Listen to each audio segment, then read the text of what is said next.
Hello. Have you ever thought about decluttering your refrigerator?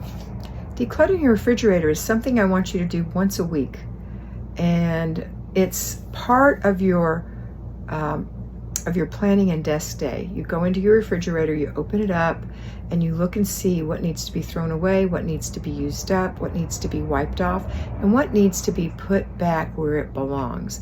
That's decluttering your refrigerator. So every day, not every day, every week on that day, it's usually Wednesday on the classic plan, you go into your refrigerator, you open it up, and you say, wow, this celery is wilted, it needs to go, or it's turning brown, or this lettuce is getting wet, it needs to go.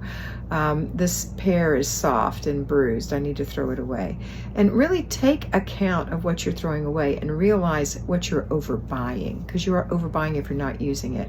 I would encourage you, since I encourage you to buy groceries once a week, to use up your fresh fruits and vegetables in the first part of the week, and then go to frozen things and canned things for the second part of the week. Okay, that's it for today. I hope you have a wonderful day.